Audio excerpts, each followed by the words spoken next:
mendatangkan seorang pelatih yang baik untuk menukangi PSMS dan pemain-pemain yang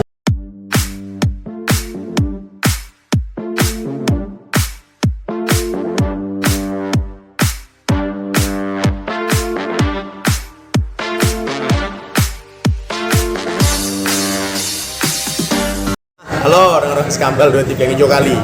Ketemu lagi dengan udah berapa lama? 2 tahun yang lalu ya Bang ya? Setahun ya? Mau berapa ya? 2 tahun ya? Puasa-puasa juga tuh Mas Aldo ya? sebelum puasa. Sebelum puasa. Iya, betul. Kita setiap sebelum puasa selalu ketemu ya? Iya. Berarti memang hari baik nih Bang ya, bulan baik ketemu kita. Pas. Bang Andri, ini aku manggil sekarang apa nih? Masih manajer atau dir atau apa sekarang ceritanya? Karena biasa aja lah Bang Iman. Iya ya, Bang Andri ya? Iya, yuk kita. Karena kan melekat dari dulu aku panggil Jer aja. Panggil nama Iman. Panggil. Gak mau kena jebak. Jadi Bang, betul tuh ceritanya tuh. Memang Abang udah lama lah tiba-tiba udah lama hilang dari PSMS Medan ya kan. Tiba-tiba muncul Abang dengan apa klub kemarin Bang pernah jumpa lawan utama kita. Apa nama klub Abang? Arjuna. Bukan, itu lagi Arjuna pula. All Press. All Friend. Baru habis itu muncul di Kebun Bunga, banyak aku lihat banyak juga yang kangen sama Abang, tapi sekarang muncul serius sebagai Dirtek katanya. Benar tuh Bang ceritanya? Dirtek dan pembinaan. Nah, Dirtek pembinaan. Betul. Jalan ceritanya gimana bisa akhirnya balik lagi ke PSMS Medan? Karena dengar cerita kayaknya ada cerita-cerita kurang sedap Abang waktu meninggalkan PSMS itu tuh hanya fokus aja atau gimana Bang? Yang masalah kurang sedap nih nggak jelas juga yang mana. Tapi yang paling pasti kalau untuk kembali ke PSMS itu sekitar 1 minggu sebelum sebelum Karu itu disambut, saya diundang Pak Edi untuk datang ke rumah dinas beliau, bicara terkait dengan bagaimana PSMS dalam versi saya ke depan dan segala macam. Nah setelah itu sudah clear, nggak ada lagi yang didiskusikan, nggak ada perintah untuk balik dan segala macam. Di awalnya seperti itu.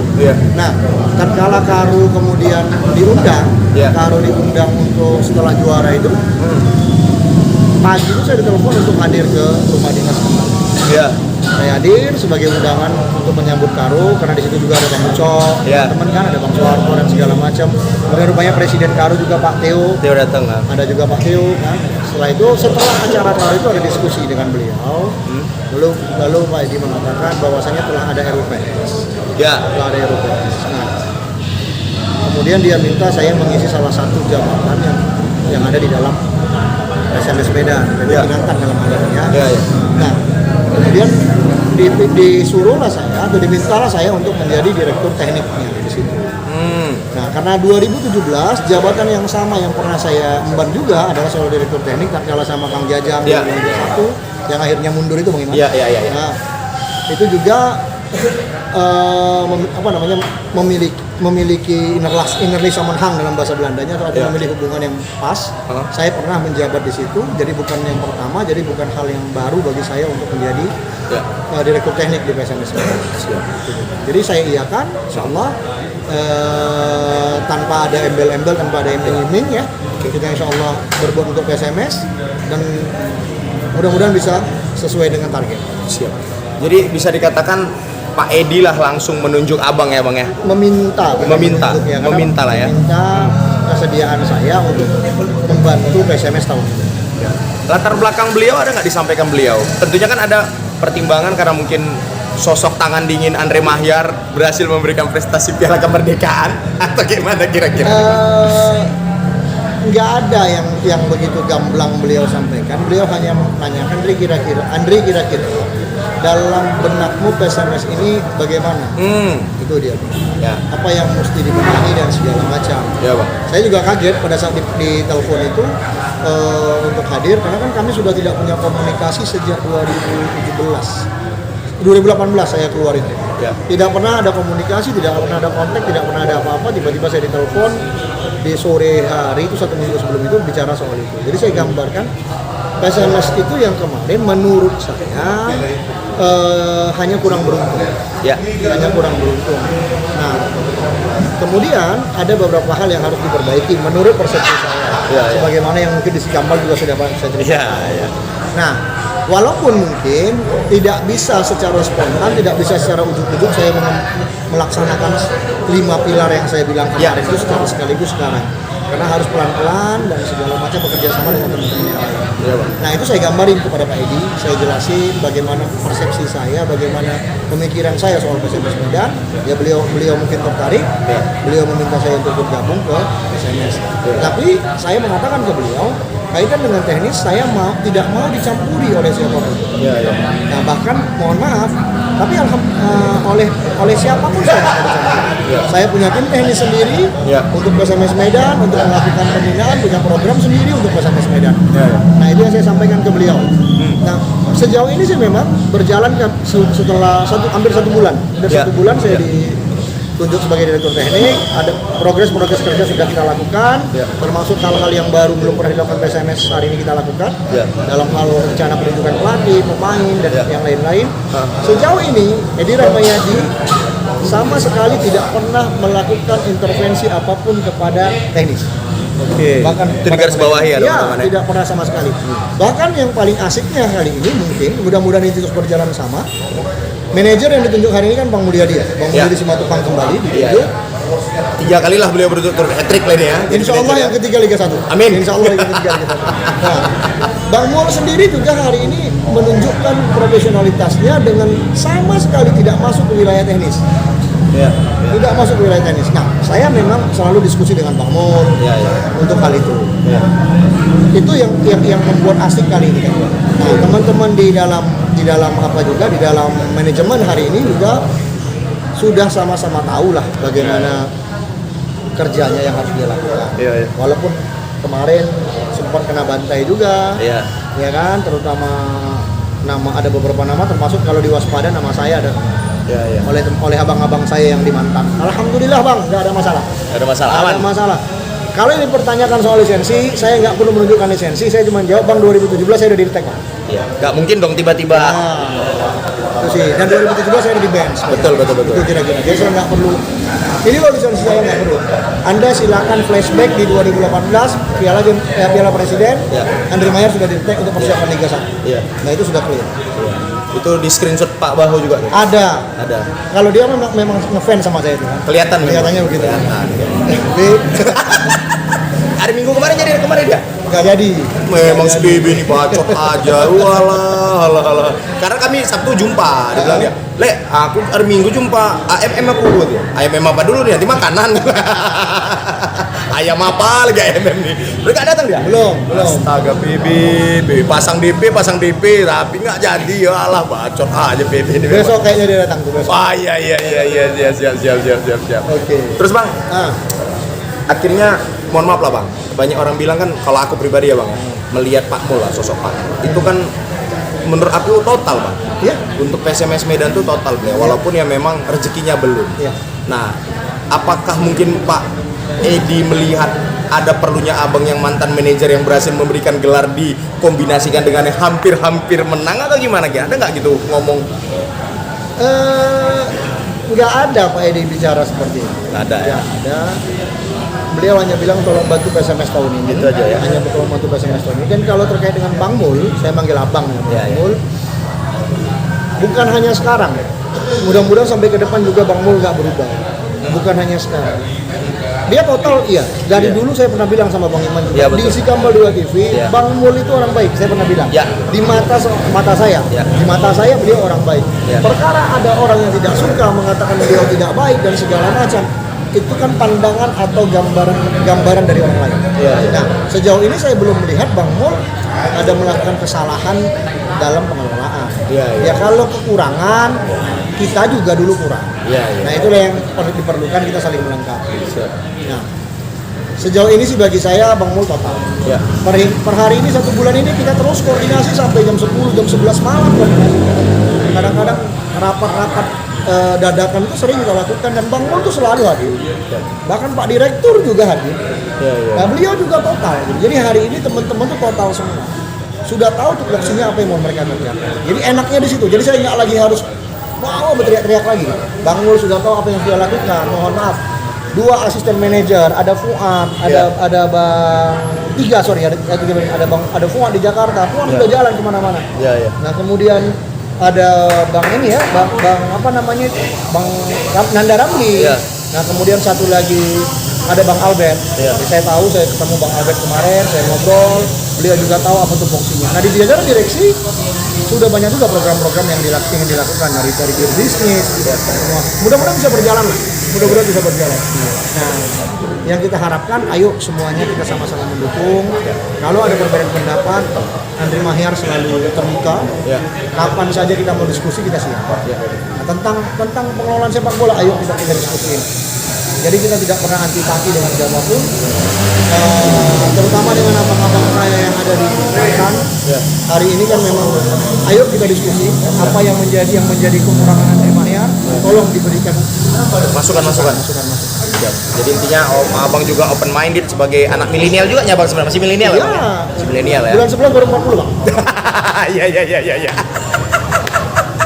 Ya berarti masih milenial itu. Belum 40, bulan 11 baru 40. Iya. Makanya ikut outback kemarin. Iya. Bang, jadi tapi rintangan-rintangan bang. Dari awal ada nggak kira-kira ketika, mohon maaf bang, kita juga tahu ada yang Pak 9% lah sekian, itu gimana kira-kira tuh bang? Karena kan jujur kami jadi fans PSMS ini kan ada kekhawatiran, mak nanti pecah lagi, gimana tuh bang Andre? Kan penting juga sih bang.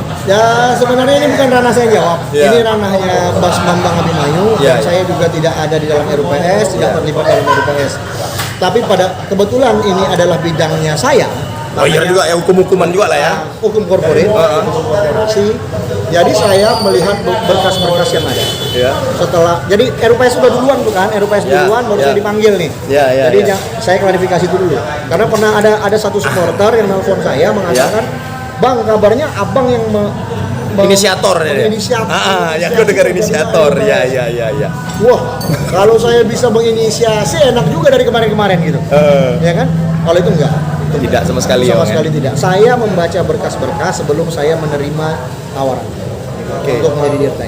Saya tahu bahwasanya ini terjadi. Jadi kalau kita lihat terkait dengan, mohon maaf Pak Kodrat itu ya sebagai 49%, Pak Edi 50% RUPS itu kan didahului dengan adanya pemberhentian sementara selaku direktur. Karena yang sebelumnya Pak Kodrat sebagai direkturnya. Itu yang saya baca dalam berkas ya. Dalam notulen rapat RUPS itu. Nah, itu menggunakan dasar pasal 106. Pasal 106 Undang-Undang PT itu kemudian menyatakan bahwasanya siapapun apabila direktur diberhentikan sementara, maka dalam waktu maksimal 30 hari wajib dilakukan RUPS. Nah, maka dilakukan RUPS. RUPS. Bagaimana prosesnya dan segala macam saya nggak tahu. Karena itu saya nggak ada di situ. Saya baca berkas. Kembali Andri Mahyar bukan inisiatornya. Bukan inisiasi, dan saya hanya membaca berkas. Dan kalau saya inisiasi, saya nggak pernah menutup-nutupi. Saya bilang saya inisiasi. Dari kemarin saya bilang ini nggak benar, saya tetap akan frontal mengatakan kepada siapapun pemanggilan. Siap. Nah, saya nggak pernah ada merasa bahwasanya saya harus menutupi, harus segan, nggak. Kalau yang benar saya katakan benar. Nah, dalam berita acara rapat umum pengawas itu saya lihat urutan-urutannya. Nah, kemudian dikatakan dari dalam RUPS itu tersebut, saya melihat ada surat kuasa. Ada surat kuasa dari Pak Kodrat selaku pemegang 49% dan selaku direktur yang diberhentikan sementara. Nah, dari undangan dan yang lain-lain saya lihat secara ininya memang sudah sesuai dengan apa yang disyaratkan undang-undang. Ya. Nah, kemudian pada saat RUPS itu yang saya tahu ada dokumentasi di dalam rapat-rapat itu. Pak Kodrat diwakili oleh 9 pengacaranya dan Pak Edi juga diwakili oleh pengacaranya. Nah, ada saya lihat kemarin pertanyaan, apakah kalau tidak ada pemegang saham RUPS sah? Undang-undang mengatakan itu pemegang saham atau kuasanya. Atau kuasanya. Jadi bukan dan atau serta dan atau, tapi atau alternatif. Nah, artinya tatkala seorang pemegang saham diwakili oleh para kuasa, maka RUPS dapat dilakukan. Nah, ada terjadi keberatan dari Pak Kodrat, jelas memang ada penolakan dari beliau. Nah, penolakan itu disandarkan kepada pasal 86-87 karena Pak Edi memiliki 50% saham, 50% saham, maka RUPS dapat dilaksanakan. Walaupun ada walk out, walaupun ada keberatan dan segala macam. Nah, ini harus kita tegaskan. Itu pasal 86 dan 87 Undang-Undang PT mengatakan seperti itu. Tapi ingat, RUPS itu tidak terkait dengan saham. Tidak mengganggu saham sama sekali baik Pak Edi maupun Pak Kodrat. Yang saya baca begitu. Yang di dalam RUPS itu hanya terkait dengan pergantian direktur. Oke. Itu saja. Saham tetap 49% milik Pak Kodrat, Ya. 51% tetap milik Edi Ramayadi. Oke. Nah, bagaimana cara penjualan saham dan segala macam tidak mungkin dilakukan kalau Pak Kodratnya tidak mau menjual sahamnya. Iya, Tidak iya, bisa iya. diambil Pak Edi secara paksa atau secara serta-merta Iya. kalau yang memiliki saham tidak melakukan penjualan atau penyerahan. Oke. Itu nggak usah dikhawatirkan, memang itu tidak ada. Ya. Nah, jadi itulah mungkin klarifikasi ya. Mungkin selama ini kan bahasa-bahasanya agak sedikit kurang konkret. Kita Ya. coba konkretkan. Walaupun saya tidak terlibat dalam RUPS, yang saya baca dalam data berita acara rapor pembangunan saham itu kan gamblang terperas. Ya. Begitu kira-kira. Jadi intinya tetap bisa berjalan bang ya. Insya Allah berjalan. Itu mungkin kita bicara secara hukum lah bang ya, Ya. secara hukum korporat yang bang sampaikan Ya. tadi. Tapi kalau misalnya pendekatan kan jujur bang, ada juga rasa khawatir dari fans ini kan bang. Pasti. Kita Pasti. ibaratnya ada bahkan ada komennya bang ya. Orang udah kebulan kita masih Berantem gini aja. aja. Benar. Enggak lah yang nanti Boleh merokok ya? boleh bang. Enggak yang 40 klub lah, yang enggak yang inilah. Ada kekhawatiran juga bang gitu dari fans. Sementara kan jujur aja fans ini kadang pun nggak peduli juga mau kayak mana, penting Liga 1 kira-kira kayak gitu bang. Itu gimana bang kira-kira bang? Nah, jadi pada prinsipnya kalau masalah pendekatan ini kan tidak ranah saya Bang Iman. Ya. Nah, itu mungkin dilakukan oleh orang-orang yang memiliki memiliki jalur ke sana. Ya. Saya kembali mengatakan saya secara profesional diminta untuk ngurusin teknis. Yep. Dan saya tidak mau keluar dari itu. Siap. Nah, terkait tadi klarifikasi saya membaca dan menjelaskan secara Ya. Nah, tetapi kalau seandainya ada hal-hal yang mengganggu PSMS, karena saya bagian dari PSMS, saya pasti harus terlibat. Iya. Kan begitu. Benar. Harus terlibat, paling tidak memberikan saran dan masukan. Ya. Kaitan dengan bagaimana pelaksanaan, bagaimana pendekatan, bagaimana cari win-win solution-nya, saya pikir saya tidak punya kewenangan menjawab itu. Tapi kalau secara pribadi abang mungkin satu suara dengan supporter inginnya tetap bersatu padu memberikan yang terbaik untuk PSMS Medan itu Pasti, sendiri bang. pasti. Saya tegaskan di sini, saya tetap ingin satu padu Ya. antara seluruh stakeholder PSMS. Ya. Walaupun akhirnya dalam persatuan padu itu yang diminta keluar Andri Mahyar akan keluar. Yang penting PSMS satu. Kalaupun seandainya begitu, ya kan, asal stakeholder semuanya bisa bersatu. Nah, supaya bisa tahu kita ini bukan cerita soal kepentingan pribadi dan jabatan, kita cerita soal kecintaan kita kepada PSMS Medan. Siap. Nah, 2 tahun kita lebih di luar PSMS juga nggak ada masalah, tetap dukung PSMS, Pak. Tetap dukung PSMS dimanapun berlaga. Ya kan, jadi tidak karena saya ada di dalam maka saya harus total. Di luar juga saya total, Pak. Ya. Tanpa sepengetahuan yang lain juga kadang-kadang banyak pemain-pemain yang istilahnya duduk, yang kadang-kadang juga kita kasih bonus. Tanpa harus kita Tanpa harus publish. dipublish, nggak ada urusan dengan publish. Kita kan nggak mau jadi wali kota atau nggak mau jadi gubernur. Iya. Tapi kalau ditunjukkan mana tahu bang. Ada yang partai yang misalnya dukung apa nggak? udah 10 tahun itu. Iya, cerita aja. Cerita itu. Insya Allah lihat nanti aja lah gitu ya. Kira-kira itu Bang Iman. Kalau Iya. terkait dengan RUPS, Ya. sepengetahuan saya seperti itu. Jadi tidak ada saham yang diambil, Ya. yang ada adalah pergantian direksi. Dan kalau saya baca kemarin statementnya Mas Bambang Abimayu, Ya. menurut beliau sebagai kalau di situ pimpinan rapat umum pemegang sahamnya beliau loh. Iya. Jadi beliau yang lebih pas untuk menjawab itu. Ya, Sebagai direktur hukum kan. Menurut beliau salah satu motivasinya adalah keinginan dari para supporter Iya. untuk melakukan reshuffle istilahnya atau melakukan refresh terhadap PSMS Medan. Ya. Nah, itu bahasa beliau di media.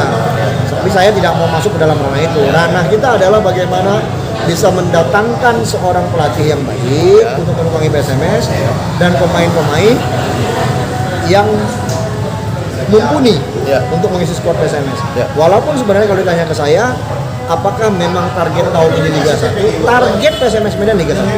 Sudah pasti. Targetnya Liga 1. Tapi persoalannya kalau ditanya ke saya, apakah memang itu menjadi target pribadi saya? Enggak. Target pribadi saya bukan Liga 1. Target pribadi saya adalah bagaimana bisa menciptakan kembali para pemain-pemain daerah, anak-anak daerah yang bisa mengisi skuad PSMS. Hari ini kita kewalahan mencari. Abang ngaku. Sangat kewalahan. Terutama di posisi striker. Striker dulu kita punya sahabat saya ada Saktiawan Sinaga.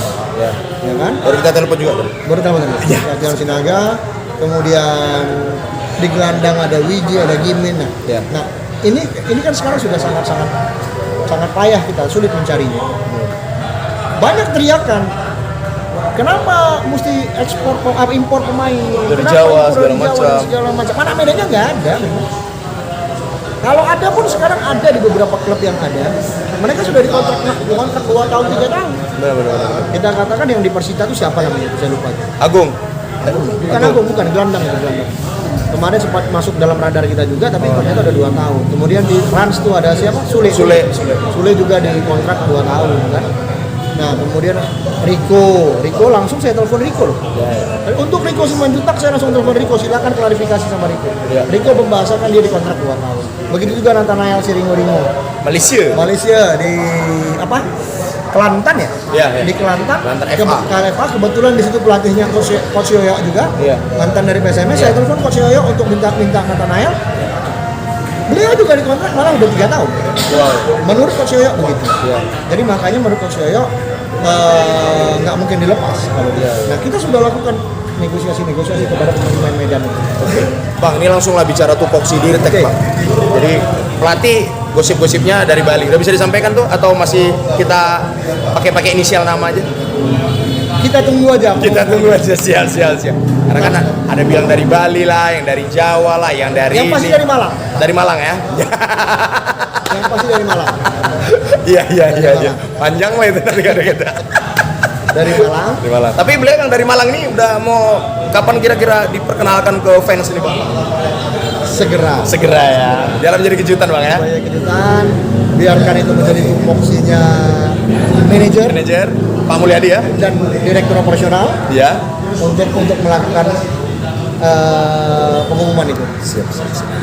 Tapi intinya Bang, seperti yang Bang sampaikan tadi, pelatih juga ada, Dirtek juga punya peran di situ. Jadi kan Abang punya 2 peran lah Bang ya, PSMS yang akan berlaga di Liga 2 nanti, dan juga bagaimana pola pembinaan. Ya. Bang, satu-satu lah dulu, walaupun mungkin banyak orang udah tahu lah pemikiran Abang tuh luar biasa lah terhadap sepak bola ini sendiri kan. Untuk yang saat ini sendiri Bang, gimana sih campur, tanda kutip Bang ya, campur tangannya seorang Andre Mayer terhadap pemain, terhadap pelatih yang akan dipakai nanti, gimana kira-kira Bang? Terkait dengan pelatih, kemarin bukan campur tangan ya, keikutsertaan. Oke. Untuk menilai siapa yang layak di PSMS tahun ini. Dari beberapa nominasi nama yang diberikan ke kita, kemudian kita melihat raportnya masing-masing yang layak untuk menukangi PSMS, maka muncullah tinggal kemarin 2 atau 3 nih yang kemudian kita merasa layak. Untuk itu kita mintakan portofolio dan kemudian bagaimana mereka mempresentasikan terkait itu. Secara tertutup kita sudah terima kemarin dengan Zoom meeting. Dengan Zoom meeting kita lakukan itu. Bagaimana sampailah pada puncaknya kita menentukan satu nama yang akan membidani PSMS. Nah, mudah-mudahan di 21 April nanti di ulang tahun PSMS kita bisa umumkan segera siapa yang menjadi pelatihnya, seluruh coaching staff saya harap, tapi mungkin hanya baru pelatih kepala ya. Baru pelatih. Jadi keikutsertaan kita adalah menilai bagaimana kelayakan beliau dan bagaimana potensi beliau untuk bisa dapat membawa PSMS ke Liga 1. Mohon maaf Bang, itu beliau itu dipilih pun akhirnya apakah ada ada presentasi yang beliau sampaikan, bagaimana? Ada presentasi secara Zoom meeting. Ada Zoom meeting ya? Ada. Apakah beliau tunggal atau ada beberapa yang presentasi juga? Yang di awal itu kan ada tadi saya bilang hampir 6 nama. Iya. Yang akhirnya kita memintakan presentasi beliau sendiri setelah kita mengerucutkan semua. Nah, kita rasa cocok untuk kerjasama dengan PSMS, memiliki satu visi dan misi yang sama, maka langsung kita katakan oke. Sebagai seorang Dirtek Bang, sebenarnya yang Abang inginkan pelatih PSMS ini bagaimana sih sebenarnya Bang? Sehingga akhirnya jatuh pilihan kepada beliau itu tadi. 2015 saya bawa PSMS sebagai manajer. Di situ saya banyak belajar dari Om Parlin, Om Nobon dan legend-legend itu. PSMS ini bukan tempatnya para bintang, tapi bagaimana cara menghasilkan bintang. Nah, pelatih yang memiliki visi seperti itulah yang kita cari. Nah, bagaimana cara dia mengelola tim, bagaimana cara dia memanfaatkan suatu kelemahan menjadi kekuatan. Bagaimana personal permainan kita yang keras dan pendek itu dapat diterapkan. Nah, itulah yang menjadi ideologi saya kemudian mengusulkan seperti nama tersebut yang kemudian diiyakan juga oleh para manajemen. Oh seperti itu Bang. Jadi intinya rap modern lah ya yang ingin diterapkan. Betul. Jadi intinya kalau di zaman dulu total football dibuat jadi tiki taka. Mudah-mudahan seperti itu. Siap. Silakan. Oke Bang.